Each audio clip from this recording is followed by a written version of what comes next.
Existe um erro silencioso que, nesse momento, está travando milhares de empreendedores hoje em dia. Eles trabalham duro, eles sabem o que eles estão fazendo, eles vendem, eles se esforçam, mas continuam pequenos, inseguros e até mesmo limitados. E na maioria das vezes, o problema não é falta de esforço, é só falta de estrutura. Hoje nós vamos falar sobre algo que pode mudar completamente o jogo de quem empreende.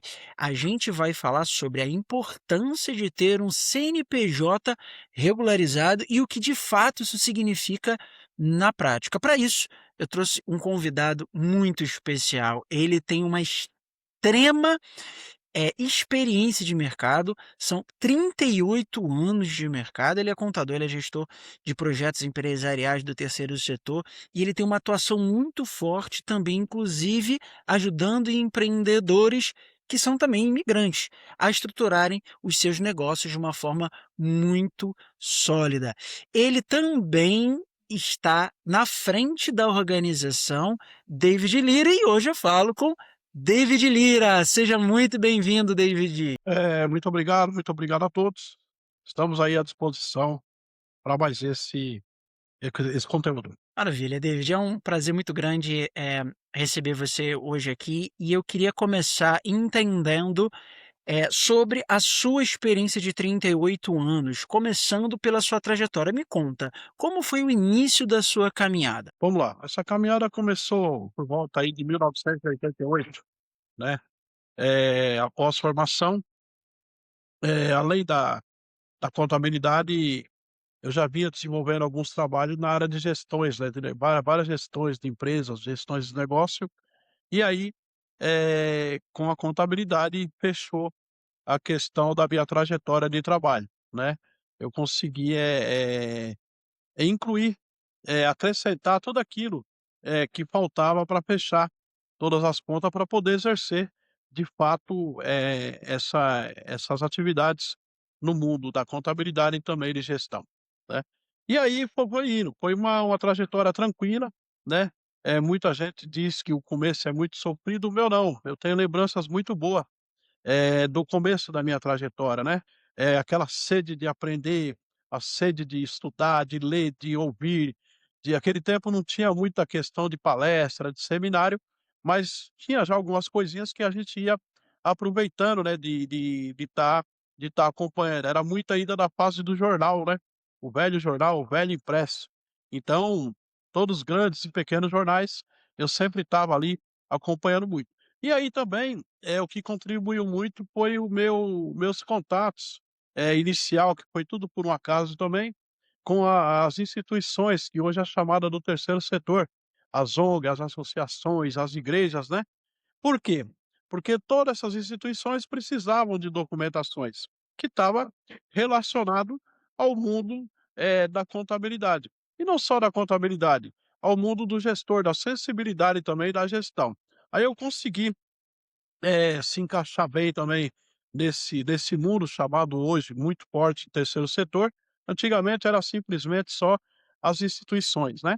E aí também, isso gerou também, muito network, muitos contatos, o que foi também, predominante aí para a sequência da nossa trajetória até agora. Muito bom, David. É incrível quando a gente vê um profissional que está 38 anos no mesmo ramo, no mesmo segmento, tem vontade de continuar e de agregar para a sociedade.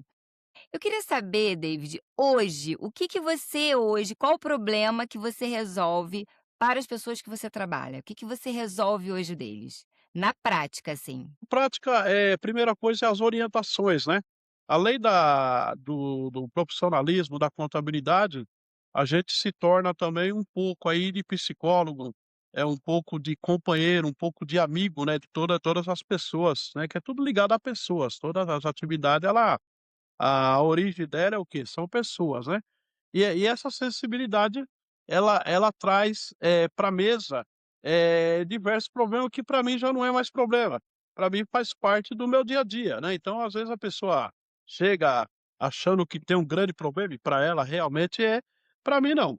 É a documentação, vamos orientar, vamos documentar, às vezes fica só no campo da instrução, né, instrui, de repente, até pelo fator geográfico, o fator mais longe, eu oriento, às vezes, algum profissional, né, para executar o trabalho, mais perto. Em resumo, eu não trabalho, literalmente pelo dinheiro, né, eu trabalho pela realização. Meu maior prazer é a pessoa chegar: "Olha, eu fui orientado por você, fui instruído por você, prosseguir, hoje eu estou no estágio, né, bacana, um estágio avançado".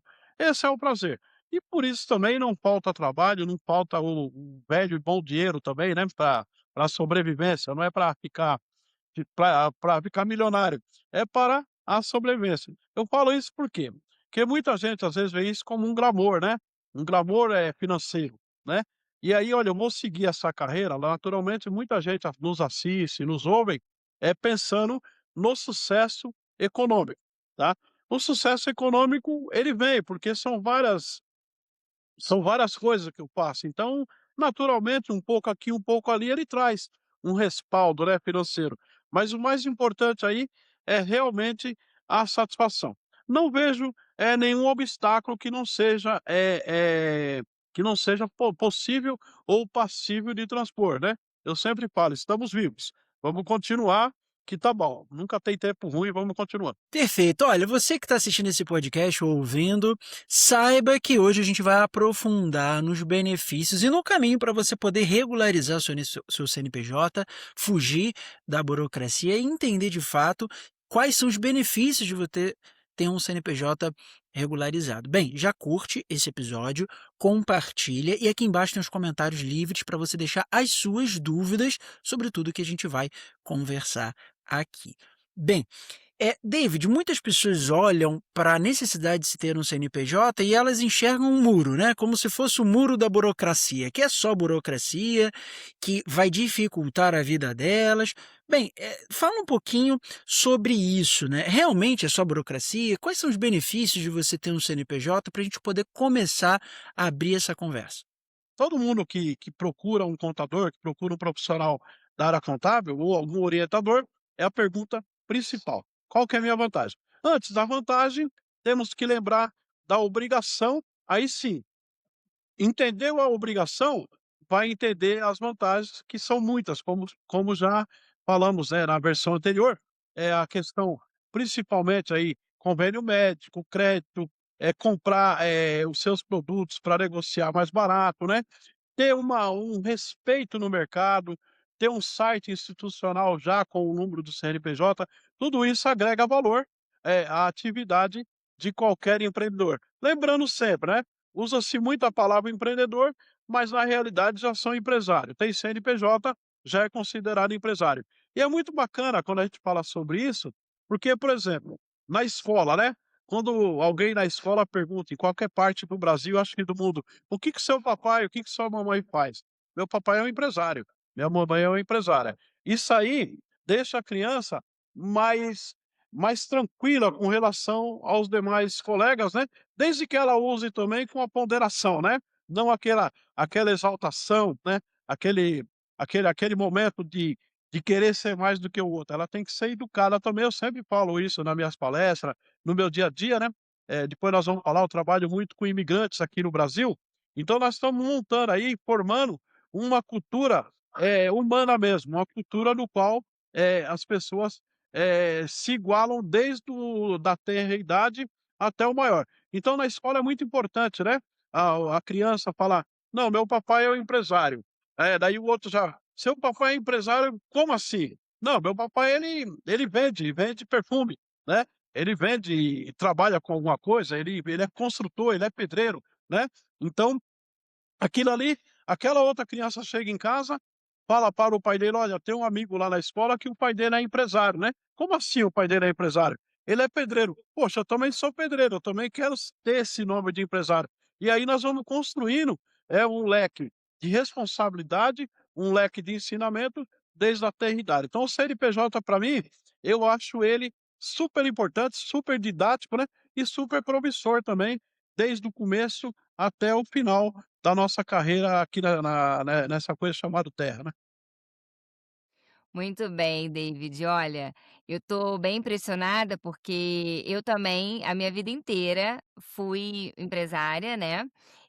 Tenho 20 anos também que empreendi, nunca na minha vida eu fui CLT, também me embarquei também nessa longa jornada, né. Eu sempre falo que, para mim, o empreendedorismo ele tinha que ser uma matéria da escola. Como você falou que é tão importante, né, um amiguinho falar para o outro amiguinho sobre a questão do pai ser empresário, empreendedor, e para mim realmente tinha que ser algo que da escola tinha que ensinar, sabe, é muito importante. Mas enfim, vamos para o que é importante, né. O que eu acho muito interessante é que você seguiu um lado ali um pouco diferente, você pegou um público um pouco específico, né, que são os empresários que são imigrantes e também a parte de ONGs e igreja. Conta mais um pouquinho por que você quis seguir esse lado da contabilidade. Isso é uma deficiência, desde o do nível técnico até o universitário, do mundo da contabilidade, tá. Nas escolas não ensinam nada disso, né, nas faculdades, nas universidades não ensinam nada disso. Só que ele existe. Quando a gente fala em terceiro setor, né, que a maioria hoje é um nome bonito, né, o terceiro setor, né, o que que é o terceiro setor? É realmente o terceiro setor da economia. O primeiro setor é o governo, considerando, o ingresso financeiro, considerando o dinheiro que entra. Por que que o governo é o primeiro? Ele faz arrecadações, né, arrecadações de impostos, arrecadação de taxas, então o mundo governamental é o chamado primeiro setor da economia. Por incrível que pareça, né, por mais que pareça, quem produz, que são os empresários, eles entram aí como o segundo setor da economia, o mundo empresarial, né, que vem abaixo do primeiro setor a nível de arrecadação financeira. E aí criou-se a figura, entenderam, né, o mundo foi entendendo, do terceiro setor da economia, que é tão poderoso financeiramente quanto o primeiro e o segundo setor, só que ele é escanteado, ele é jogado à margem, né, da discussão, à margem do entendimento, à margem da didática, né. E aí eu fui vendo isso por um acaso no meu dia a dia, né. Olha, eu preciso regularizar uma igreja, por exemplo, né, uma igreja, aquelas igrejas de periferias que eu estou falando, né, não só igrejas dos grandes centros não, eu chamo de periféricas mesmo, né, que é lá no fundão do Rio de Janeiro, lá no fundão de Manaus, lá no fundão de São Paulo, né, são lugares que o poder público às vezes nem chega, né, nem chega. Quando alguém morre, tem que fazer uma vaquinha para poder, organizar o velório, né. Quando uma criança nasce, tem que fazer uma vaquinha para organizar o enxoval, né, para a primeira roupa da criança. Quem cuida disso aí? É as ONG, as igrejas, as associações, né, e aí ninguém os enxerga. E aí isso aí acabou vindo para a minha mesa, acabou vindo para o meu cenário. Essas informações que até então a gente não é também, do grande centro, mas também não somos tão periféricos. Somos medianos aí. Não tínhamos essa visão, né, desde sempre. Aí começou a chegar a seguinte realidade, nós temos, porque quando esses líderes que se formaram através dessas necessidades, pontuais, né, nas suas pequenas comunidades, os pastores, os líderes religiosos, não só pastores, vários líderes também, o próprio pai de santo, né, o ecumenismo das religiões, né, eles se depararam com uma outra necessidade.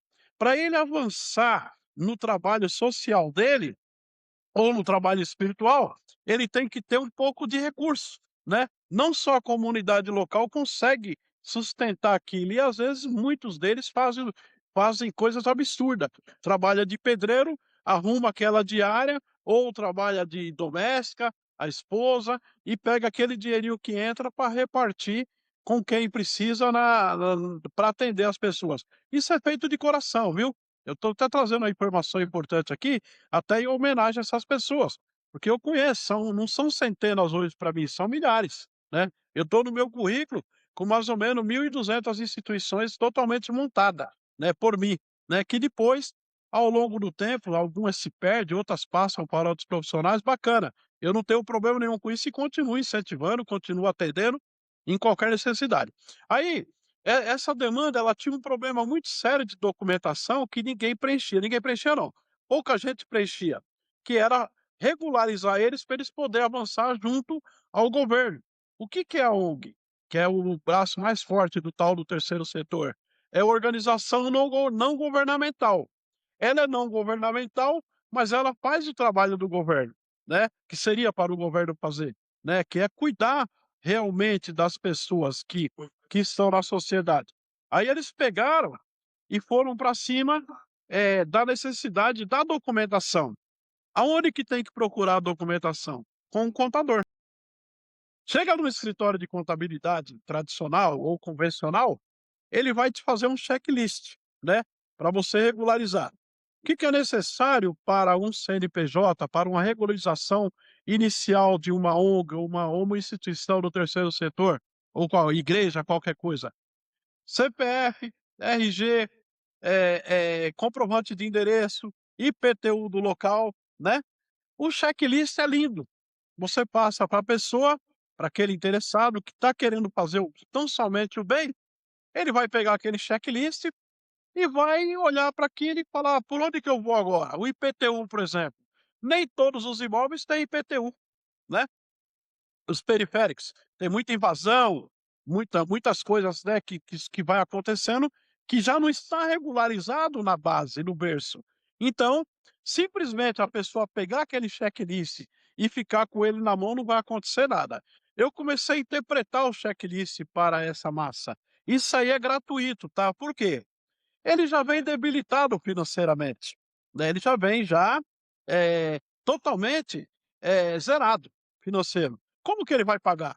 Não tem como, então tem que ter alguém na ponta de cá que tenha sensibilidade, que tenha entendimento para poder fazer isso acontecer. E graças a Deus eu não tinha esse entendimento, adquiri ele, no dia a dia, no trabalho, né.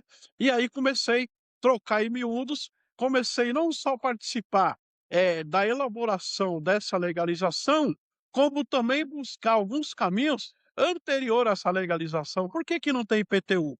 Ah, porque a área ela não é regular, é uma área invadida. Pô, vamos ver com a prefeitura local, com os poderes locais, como fazer isso virar uma realidade. Então, virava aí um trabalho de 1 ano, 2 anos, praticamente zerado, sem dinheiro, que eu tinha que buscar esse recurso em algum lugar, com os outros trabalhos. Foi aonde nasceu a ideia de vários trabalhos ao mesmo tempo, o ecossistema, né, para poder sustentar tudo isso. Bom, aí regularizávamos a questão da documentação do local. Aí íamos para a regularização do documento propriamente dito da instituição, seja ela uma associação, uma ONG, a regularização das pessoas que iam compor, que uma diretoria dessa tem que ser no mínimo 3 pessoas por lei, né. O Código Civil diz que uma associação é a união de pessoas, pessoas plural, subentende 2, mas o sistema entende 3. Então tá aí, já tem a informação, né, para se montar qualquer instituição tem que ter no mínimo 3 pessoas qualificadas, nome, CPF, endereço, né, estado civil, tal, tal. Muitas vezes você pergunta: "Qual que é seu estado civil?", ele não sabe nem o que que é isso. Então você tem que explicar o que que é, né, essa é a realidade que eu estou falando, tá, realidade Brasil, tá. E eu presumo que em algumas partes do mundo também acontece isso, que eu trabalho com imigrante, né, e acabo recebendo essas informações extra Brasil, de vários países, não só da América Latina não, tá. E não só da África, nós estamos falando de países da Europa também, né, de local europeu, local americano, né. Nós estamos falando de macro, tá. Então, a gente pegava, comecei isso aí eu fazia sozinho, tá, no começo. Depois fui elaborando a equipe, as próprias pessoas interessadas, eu fui agregando a equipe como até aprendizado, né. Tem muita gente hoje que já faz documentações que aprendeu com a gente, graças a Deus, fico feliz por isso, e aí foi indo. E nesse contexto, começou a vir também o os imigrantes, né, que tinha as mesmas dificuldades empresarial e com relação ao mundo do terceiro setor que essa demanda tinha, né, essa demanda periférica. E aí né, isso aí nós estamos falando há 30 e poucos anos atrás, né, é esse relacionamento, e aí a história é a seguinte, um vai trazendo o outro, né, a mídia também depois, eh, foi foi expandindo isso, podcasts, né, entrevistas, foi trazendo isso, e hoje a gente faz. Além disso também, a gente atende também uma parte aqui que eu acabei não mencionando, é a parte, da contabilidade política também, tá. Toda a política, desde o candidato, do pré-candidato, até ele já eleito, né, e também depois já em operacional no poder público, depende do contador, a gente faz algumas coisas nessas áreas também. Muito interessante, por isso que é a organização David Lira, né? Por isso, são É a vários organização da Emília setores, que faz esse né. trabalho. Uhum. Exatamente. Perfeito. David, vamos falar dos tipos de CNPJ? Imagina que você está explicando para uma pessoa, ela já sabe que ela precisa ter um CNPJ, mas ela não sabe qual é o adequado, qual é o momento certo dela tirar. Quais são os tipos de CNPJ, e qual é o certo para cada tipo de empresa ou até mesmo instituição? O CNPJ adequado, ele varia muito, com relação ao faturamento, né, ou o que a pessoa pretende faturar, tá. Então, como que funciona? O faturamento até R$ 6.750 por mês, tá. Então a pessoa que tem uma atividade que compreende um faturamento de zero a R$ 6.750 que perfaz o valor de R$ 81.000 por ano, né. É o famoso MEI, microempreendedor individual. Esse é o CNPJ básico, é o CNPJ, principal. Está se aventando aí a ideia do nano, né, que é o anterior ao MEI, mas ainda não está consolidado, já está previsto, não está consolidado, então nós vamos falar do que já está pronto.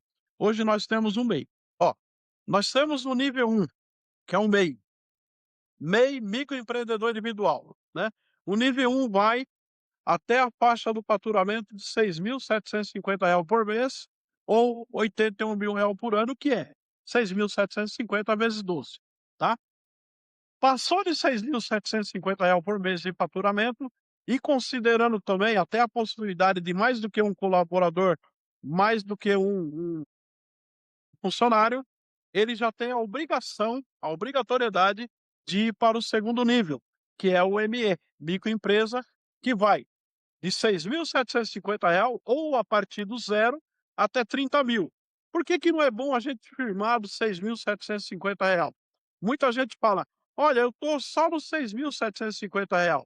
Aí você gera uma confusão, então é bom saber que se você atingiu acima de R$ 6.750, você até 30.000 já é o segundo nível do CNPJ, que é o chamado ME, microempresa. E aí também pode ter vários funcionários, respeitando, né, sempre vários funcionários até a página 2, porque um funcionário hoje ele custa mais ou menos aí, vamos colocar R$ 2.000, 10 funcionários, 20.000. Se ele tem uma capacidade de 30.000 já está parâmetro aí de 10 funcionários no máximo, né. Então, muita gente me pergunta: "Quantos funcionários eu posso ter ilimitado?", que às vezes dá um Google, aparece lá, ilimitado. Não, não é bem assim, porque tem que respeitar a faixa de faturamento literalmente. Passou de 30.000 por mês em faturamento, 31, 32, 35, 40, 50, até 400.000. De 30.000 a 400.000, ele é a chamada empresa EPP, empresa de pequeno porte. Essa subentende, pelo valor do faturamento ser relativamente alto, até 400.000 por mês ou 4.800.000 por ano, subentende que ele pode ter bastante funcionários. Tem empresa no meu cenário que tem 150 funcionários, né, então ele comporta. Agora, passou desse valor, de 400, 4.800.000, aí já é outro nível de contabilidade, eu acho que podemos falar isso numa outra oportunidade, já é um nível mais elevado, né, mas para nós aí empreendedores que são, 93% dos empreendedores estão nesse nível que nós estamos falando, ou ele é MEI, ou ele é ME, ou ele é EPP. É muito importante estar bem atento, né, nessas faixas todas, para o empreendedor poder prosperar, para ele poder encher a boca e o filho dele falar na escola: "Olha, meu pai é um empresário, minha mãe é uma empresária. Verdade, verdade. E tem que falar com orgulho, né, porque ser empresário no Brasil não é fácil, né, sabemos disso, então tem que realmente falar com orgulho. David, vamos lá, na sua história de 38 anos, né, na contabilidade, você teve uma virada, assim, de chave, vamos dizer? O que que aconteceu ali antes de 2012? O que aconteceu antes e o que aconteceu depois para você ter essa virada dentro da contabilidade, com o serviço que você presta? O que que aconteceu ali de diferente? Até 2012 eu vinha atendendo, as populações, as comunidades, os empreendedores e o pessoal do terceiro setor, é o pessoal que atua nessa área, em pequena escala, né, a gente vinha atendendo um aqui, atendendo um ali. De 1988 a 2012, isso foi crescendo, isso foi ficando grande, né. E naturalmente também eu não tinha muita preparação para tantos atendimentos. Então eu ia me virando, ia fazendo a coxa de retalho, pegava aqui, pegava ali um freelance, terceirizava algum trabalho. Aí eu vi a necessidade de colocar isso, mais compacto, a partir do momento que eu fui fazer um trabalho num escritório mediano. Na realidade eu fui usar a estrutura do escritório, o meio que combinado, meio troca de favores, para poder, eh eh, fazer um trabalho pontual. Nesse trabalho pontual, quando eu cheguei nesse escritório, o proprietário me recebeu muito bem, o colega contador, fui apresentado por outro parente dele, contador também, e eu fiquei por ali trabalhando e eu notei uma fila de bolivianos naquele escritório, uma fila enorme, né. Era aqui na região da Zona Leste, Vila Guilhermina Esperança, próximo ao metrô. E aí eu perguntei para o pessoal do operacional do escritório o que que era aquilo, que eu tinha trabalhado para alguns bolivianos. Aí eles falou: eles estão ali preparado para fazer nota fiscal". Nesse tempo ainda não era digital, era tudo manual, né, fazia-se no talão, naquele velho talão, né. Eh, Escrevia, colocava todos os dados, né, e dava relativamente um bom trabalho, né. E aí eu falei: "Ah, é?". Como a fila estava grande, eu passei pela fila e alguns me conheciam. Seu David", "Opa, pois não", tal. "Ó, ajuda aqui, acelera aqui", porque era um tempo muito grande que ficava esperando. E eu peguei e pedi permissão para o dono da empresa, do escritório. Ele falou: "Pô, se você puder ajudar, fica à vontade, por favor". Aí comecei a ajudar, né, fazer algumas notas ali. No tempo eu tinha caligrafia boa, hoje eu não sei mais o que é escrever. Escrevia, né, e tal, e era muito raro, porque aquilo era meu mundo, era meu mundo diário, fazer aquele tipo de trabalho também, não era só comandar, era operar também. E naquilo ali nasci eu sem querer, eu passei a fazer parte da estrutura desse escritório, já como contador responsável e como contador operacional. Então eu não só ficava na informação, eu atuava, né, fazia um DARF, um imposto, orientava, tal.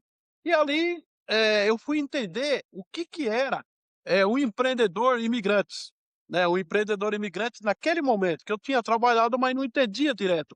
A dificuldade era muito grande de entendimento, não só pelo idioma, cultural, né, cultural. O pessoal que vinha para cá, para o Brasil, lá no outro país ele não tinha, uma atividade definida, e aqui, por conta de tudo isso, eles passaram para o mundo têxtil, que é o forte da comunidade boliviana em São Paulo e no Brasil, né. Nós estamos falando aí, gente, em 1 milhão de bolivianos no Brasil, tá, uma comunidade que hoje eu posso falar com propriedade muita coisa sobre eles. Estou aprendendo muito ainda, hein, não é tão forte também. Bom, e aí, eu comecei a atender, né, comecei a participar de algumas dinâmicas de entrevistas em algumas rádios, local de comunidades hispânica, tudo em português. Eu nunca enrolei no espanhol, no embromês, né, no portunhol, não, em português. Eu queria, passar uma cultura nossa e aprender com a cultura. E isso funcionou, né, muita gente. E foi indo, fui trabalhando. Aí depois, tinha tipo um gueto, um reduto, né, que é muito forte, da comunidade boliviana, que é o Brás, né, onde eu me encontro hoje. O Brás é considerado um reduto. Temos uma feira, cultural boliviana com 12.000 pessoas na minha porta todo sábado e domingo, né. Se quiserem conhecer, Brasil que quiser conhecer, quem quiser conhecer, é uma cultura muito bacana. você se sente na Bolívia. A maioria são bolivianos, né? E eu sou um dos poucos brasileiros lá que transito bem falando em português. E a gente começou. Aí não nasceu só o profissional David Lira, contador, nasceu o amigo, né? Nasceu o amigo.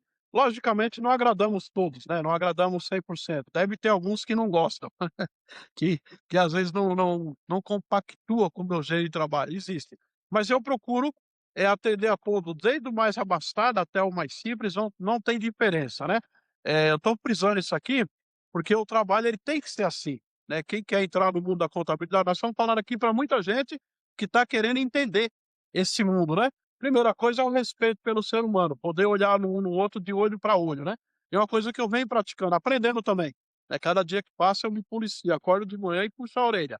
Ó, cuidado, cuidado, né. O jeito de falar, o jeito de se expressar, ele impacta muito, né, nesse relacionamento. E também de olho nos business, né, de olho nos negócios, né, não é só coração, não, é mentira, seria mentira, só coração não. Temos aí também um lado empresarial, o lado business de toda essa história. E aí nasceu o meu trabalho. Aí eu fui constituir um trabalho mais forte na região do Brás, já com local, né. Hoje eu tenho um escritório robusto, são 12 pessoas trabalhando, né, mais focado nessa comunidade, né. Tem outros escritórios que eu atuo, que eu represento, mas um dos mais fortes é no Brás, né, nessa próxima a essa feira que nós falamos, aonde tem toda essa parafernália, esse glamour, a questão culinária, a questão é cultural mesmo, né, produtos da Bolívia, tal, tal, e ali tem. Interessante que eu nunca fui na Bolívia, eu quero ir em agosto agora, tá mais ou Uhum. menos previsto aí.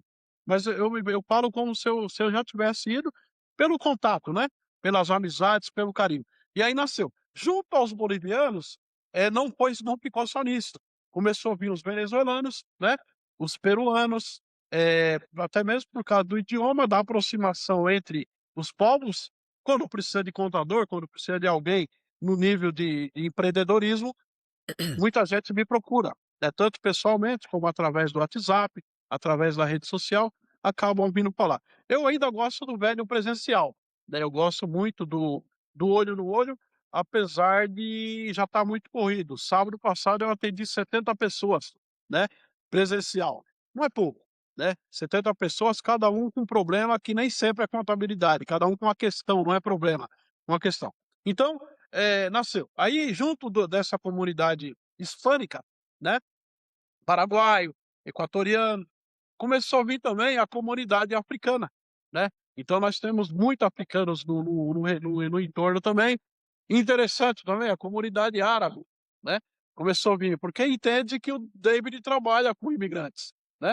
E eu acabo, meio que tendo que entender, né, aí a gente acaba entendendo um pouco do Alcorão, um pouco do, né, do Islã, vamos aprendendo, é muito bacana, né, esse trabalho, não é só trabalho, é também muito aprendizado, muito calor humano, né. Então hoje eu me considero aí, um profissional, que tenho, né, estrutura, capacidade de atender sim o imigrante residente no Brasil. Que fique bem claro também, é uma pergunta que todos os lugares me faz, e a documentação deles? Quando o imigrante chega no Brasil, é igual o brasileiro lá fora, acho que a Carolina, ela sabe falar muito bem sobre isso, né. Eh, Como que eu faço para me regularizar? Né, é a primeira pergunta que eu ouço aqui e que me fazem alguns colegas brasileiros. "Olha, ele está querendo regularizar, precisa?" "Não, claro que precisa".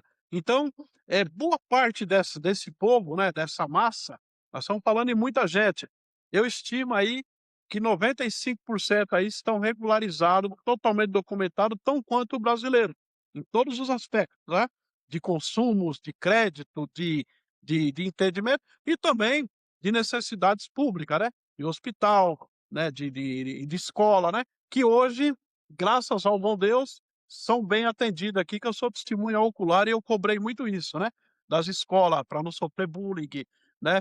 Isso aí a gente conseguiu trabalhar muito bem isso. Se tiver alguma coisa hoje, são mínima. Mas no geral, o meu grande público hoje é realmente o imigrante sim. Bom, com relação é muito interessante na sua história, David, que sempre a gente vê networking e estudo andando de mãos dadas, né. Você é uma pessoa que não para de estudar apesar de toda a sua experiência, eh, e essa experiência toda que você tem também é fortalecida pelo network, pela sua capacidade de gerar conexão com as pessoas. Eh, Essas 2 competências, qual é o peso que você enxerga para o empreendedor? Qual realmente é a diferença no resultado de um empreendedor, que consegue estudar sempre, sempre buscar conhecimento e ao mesmo tempo gerar novas conexões e networking? Qual o peso disso? Tá, o network é tudo, né, o network ele é a base de tudo.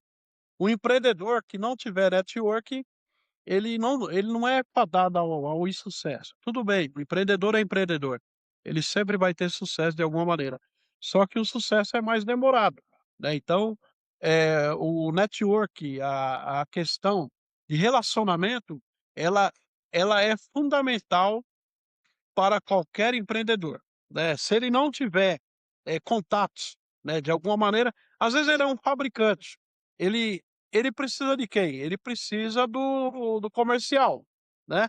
Para ter esse comercial, ele tem que ter alguém que o indica ou alguém que ele identifica. Se ele não é uma pessoa de network, uma pessoa de relacionamento, ele não vai nem identificar esse comercial. Então ele fabrica, tem um belo produto fabricado, tem vários casos. É exemplo, tá? Que tem um bom produto e não consegue, passar ele à frente. Falta desde sempre o famoso network, né. Então, relacionamento é tudo, mesmo aquelas pessoa tímida, né, empreendedor tímido, ele tem que começar a praticar isso. Eu até aconselho muito os cursos de oratória, né, eu até aconselho: "Olha, procura um curso de oratório, procura, participar, de seminários, de palestras". Eu faço isso, né, com toda a falta de tempo, eu sempre estou, atento nas oportunidades de network, né. Então, aonde eu sei que tem network, que vê que tem uma certa,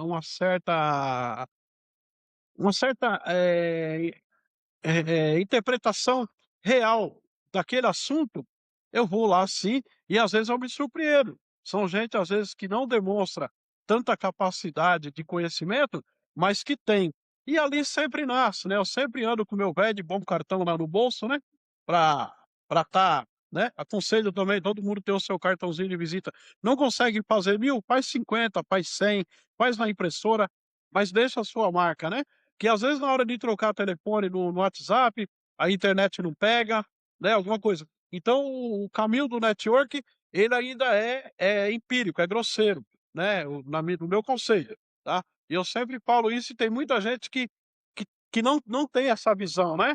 "Ah, muita tecnologia. Ah, eu gero o QR Code aqui, o outro já leu o meu telefone". Às vezes a internet lá no evento falhou, lá então, procura ter um cartãozinho na carteira, entrega nome, endereço de preferência, todo mundo quer saber da onde que você é, né, quem é você, né. E o nome tem que ser legítimo, não adianta colocar o nome, o nick, né. "Ah, como que é seu nome?" "É tal", depois vai procurar, não acha mais. Então, não pode perder a oportunidade de se identificar bem, de ter um bom endereço, um bom telefone, ter sempre um telefone único, né, um contato único. Tem gente que tem vários telefones, é ruim de achar, você vai falar com a pessoa. Então, o network desde sempre, ele é o fundamental para qualquer empreendedor, para qualquer empresário. E a busca pelo conhecimento também, né. O que que a gente poderia estar falando aqui com relação ao empresário buscar conhecimento também na área ali da burocracia, das papeladas, o que que ele precisa ali buscar conhecimento, assim, fundamental? Sim, o conhecimento é bom, agora tem que evitar muito, o velho dar um Google, né. Hoje é o GPT, né, a IA, né. GPT. É. Isso.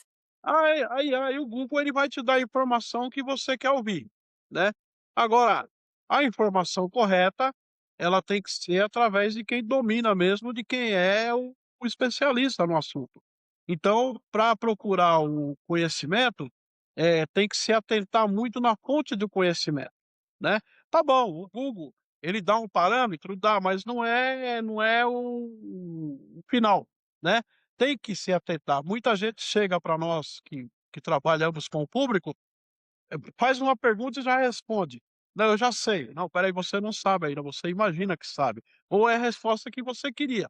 Tá acontecendo muito isso agora no imposto de renda, né. Muita gente já chega com o imposto de renda pronto. Aí você para desconstruir aquilo que está pronto dá muito trabalho. Então, se está perto de um profissional, tem que entender que aquele profissional, ele tem ele tem capacidade de te falar, ou de repente confronta com outro profissional, ou vê aquele ou dá, né, acaba ouvindo aquele e vai ouvir outro também. Eu sempre deixo muito à vontade as pessoas que me procuram, para procurar uma segunda e até terceira opinião. Eu faço muito isso com o médico, né, que eu não quero ouvir que o médico fala que eu tenho um problema. Então, eu falo: "Doutor, me desculpa, não, já sei, pode procurar a segunda, terceira opinião". Amigos, médicos amigos, né.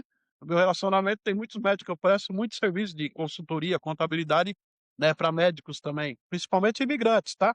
Muitos médicos imigrantes no nosso cenário. E aí eu busco. Então, a capacitação ela tem que ser na fonte correta, né. Hoje eu indico muito Sebrae, né.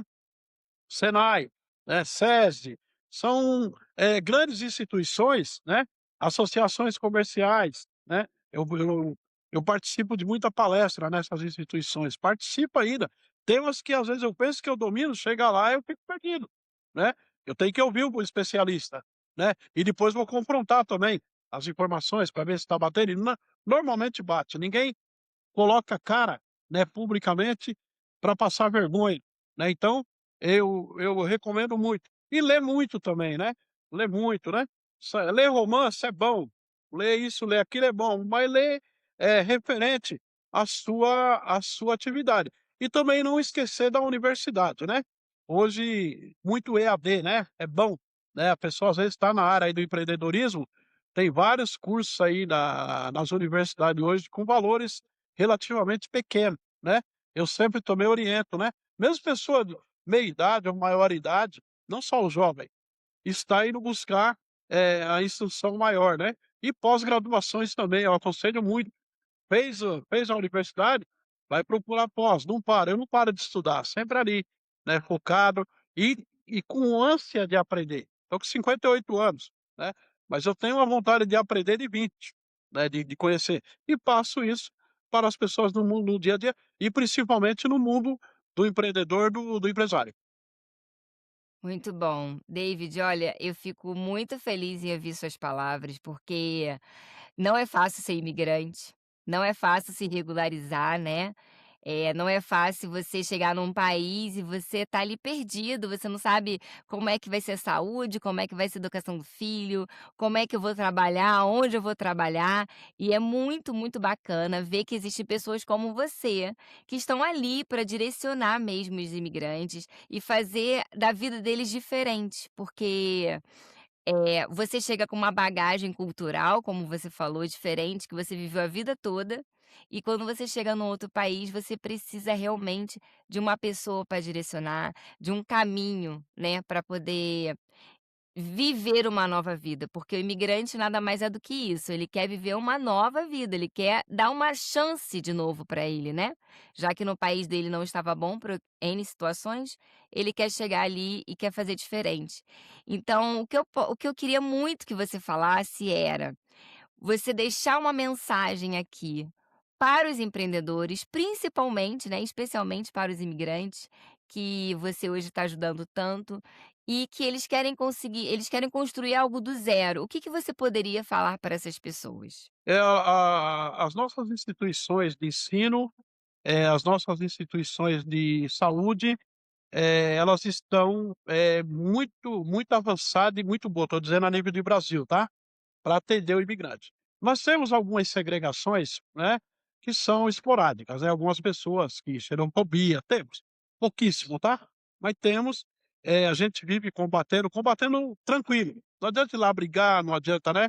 Então, primeira coisa que o imigrante tem que saber no Brasil, é que ele tem todos os direitos, né, a Constituição diz que todos somos iguais perante a lei, né, então todos os direitos. Às vezes o imigrante ele tem medo, por exemplo, tem receio de fazer um boletim de ocorrência, né. Tem um celular roubado, ou alguém fraudou um Pix, fraudou alguma coisa, eu me deparo com isso todo dia. Hoje estou falando porque hoje de manhã me deparei, né, com uma situação dessa, né. numa situação de fraude. Hackearam o WhatsApp, né, nitidamente eu cheguei a ver o WhatsApp, e aí a pessoa eu falei: "Tem que fazer um boletim de ocorrência". Aí ela fica com medo de ir numa delegacia, né. Todos os nossos policiais, a maioria, né, a nível de Brasil inteiro, recebem bem os imigrantes, tá. Eu estou falando aqui em nome do Brasil, eu estou representando o Brasil nesse momento, né. Recebem, pode ser que se depare com alguém que passa um pouco de corpo mole, mas a maioria que a gente tem interagido, tem conhecimento, né, policiais civil, militar, guardas municipais, né, o judiciário brasileiro também tem sido muito humano, tá.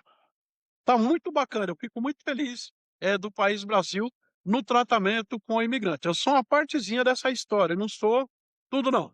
Eu, da minha parte, eu procuro contribuir, né, às vezes nem tudo eu resolvo, mas eu indico, né, uma questão judicial, eu não sou advogado, eu mando para um advogado, né, o advogado pertinente àquela necessidade, né.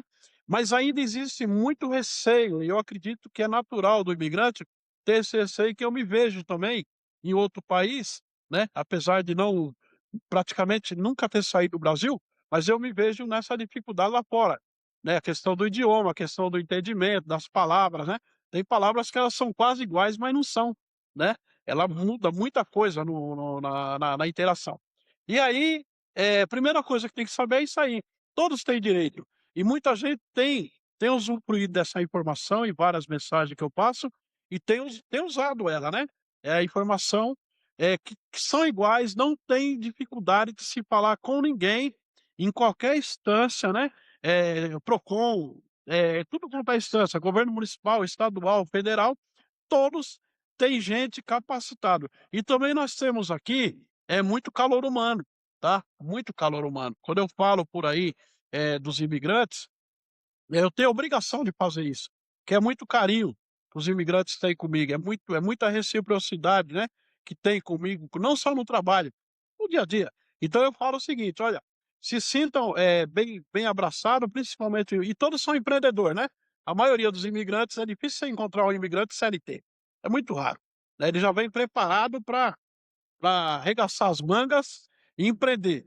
Aí eu sempre oriento também a legalização, né, legalização fundamental. E sempre estar atento que tem todos os direitos. Os cursos pertinentes aos brasileiros natos também são pertinentes aos imigrantes, qualquer país, né. Curso de português, todo mundo me pergunta, não recomendo muito, eu acho que é muito importante na interação mesmo, né, na interação, e ali vai indo até eu tenho até, gente que veio da Venezuela, por exemplo, que está dando aula de português hoje no Brasil, né, tem no meu cenário, na rede pública, uma prefeitura municipal de Itaquaquecetuba, ela dá aula lá de português, tá. É bacana, porque fa espanhol fluente e português fluente também. Então, não tem dificuldade, tá. O empreendedor, eu não prometo aqui, nessa entrevista, né, nesse bate-papo, socorrer todo mundo, é utopia, né, mas a gente já deixa aí esclarecido que muita gente pode ajudar, e o que eu puder também, eu vou estar encaminhando. Resolver tudo? Não, de jeito nenhum, mas vamos encaminhar, né, defensoria pública, alguns direitos fundamentais, né, escola que não pode ficar fora da escola. Às vezes tem pai que chega de outro país, fica 2, 3 anos para entender como matricular o filho. Aí o conselho tutelar vai lá e quer punir o pai, aí eu tenho que intervir e falar: "Não, você tem que educar primeiro", né, educar, ensinar que, né, que tudo é possível. O primeiro documento que se tira aqui é o CPF, tá? Não tem dificuldade, totalmente gratuito pela internet, tá? Então, tirou o CPF. O segundo documento, carteira de trabalho, que também é gratuito através do, do aplicativo, né? Tanto da Apple como do Android, também tira fácil. Aí o outro documento é o RNM, que agora é o Registro Nacional do Migrante, né? Muita gente ainda pensa que é o RNE, né, o RNE não existe mais, é RNE, Registro Nacional do Migrante, um documento azulzinho, que tem um trâmite um pouquinho demorado e um pouquinho caro, mas também nada absurdo, né, então dá para também para conduzir. Esse documento, para quem não tem informação nenhuma, é melhor procurar no Google uma delegacia da Polícia Federal e ir lá direto para não cair na mão de pessoas de má índole e má fé. Muito, muito bacana, David. Olha, se esse vídeo tão esclarecedor, né, ele faz sentido para você, eu vou pedir para você curtir esse vídeo, enviar para a pessoa que precisa ouvir tudo que foi falado aqui. E também para seguir o trabalho dessa organização do David Lira, é só seguir lá no Instagram ou no Facebook, Contador David Lira. E você vai achar o perfil dele, segue, acompanha, o trabalho dele é muito bom. Se você é imigrante, você com certeza vai precisar desse caminho que David Lira vai conseguir traçar aí para você, que você acabou de chegar no Brasil, tá perdido, não sabe por onde começar. O David com certeza vai te auxiliar e vai te indicar o caminho certo e mais curto para você chegar no seu objetivo. David, muito obrigada por essa entrevista, por esse bate-papo tão enriquecedor, com tantas informações que você passou aqui pra gente necessárias, que é muito bom e, assim, a sua vida realmente é muito importante no Brasil para muitas pessoas, que você continue ajudando muitas pessoas como você ajuda hoje. Eu que agradeço Gabriel, agradeço a Carol, tá? Até a próxima programação. Até a Até a Muito próxima. obrigado. próxima. Até Fica a com próxima. Deus. Tá bem, vocês também.